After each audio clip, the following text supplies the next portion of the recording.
अब यहाँ हम काल के लोक में रह रहे हैं। इस काल के लोक में प्राणी सुखी नहीं हो सकता और हम यहाँ सुख की खोज कर रहे हैं। जिसके पास धन नहीं है वो चाहता है कि मैं धनवान हो जाऊं, सुखी हो जाऊंगा। जिसके पास संतान नहीं है वो सोचता है मुझे संतान प्राप्ति हो जावे, मैं सुखी हो जाऊंगा। कोई रोगी है वो ये सोचता है मैं स्वस्थ हो जाऊं फिर मैं सुखी हो जाऊंगा। कोई धनवान है वो ये सोचता है कि सुख तो इन राजा लोगों को होगा और राजा लोग सोचते हैं कि सुख तो स्वर्ग में होगा। स्वर्ग के देवता इंद्र राजा जो हैं वो सोचते हैं कि सुख तो ब्रह्मा विष्णु महेश को होगा, हमें सुख नहीं। और ब्रह्मा विष्णु महेश को सुख बिल्कुल नहीं। उदाहरणार्थ जैसे भगवान श्री विष्णु जी के अवतार श्री रामचंद्र जी राजा दशरथ के घर जन्म लेकर के अयोध्या में प्रकट हुए। उनका फिर विवाह हुआ, विवाह होते ही वनवास हुआ, वनवास से उनकी धर्मपत्नी का अपहरण हुआ, फिर युद्ध हुआ, 12 वर्ष तक युद्ध हुआ। युद्ध तो 2-4 मिनट घंटे का बहुत हो जाता है।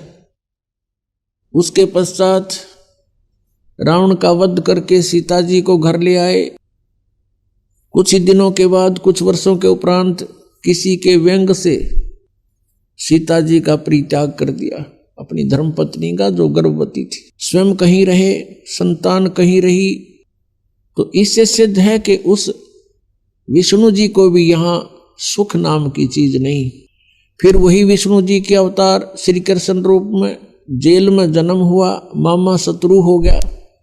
कभी जरासिंह, कभी शिशुपाल, कभी पूतना, कभी केसी आदि से उनको मरवाने का प्रयत्न जारी रहा। अंत में भगवान ने मथुरा को त्याग दिया। समुद्र में जाके एक टापू पर शरण ली। वहां एक द्वार की नगरी बना करके सारी सेना को वहां रख करके शेष जीवन वहां व्यतीत किया। उसके उपरांत अंत समय क्या हुआ, भगवान श्री कृष्ण जी का 56 करोड़ उनके वंशज हो गए थे। 56 करोड़ पोते पर पोते, पुत्र, रिश्तेदार, नाती, और वो भी श्री कृष्ण जी के सामने सब मृत्यु को प्राप्त हुए।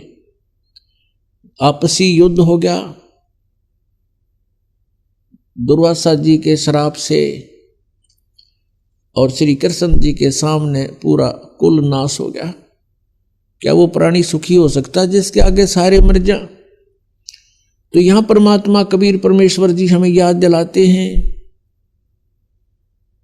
भजन करो उस रब का जो दाता है कुल सब का।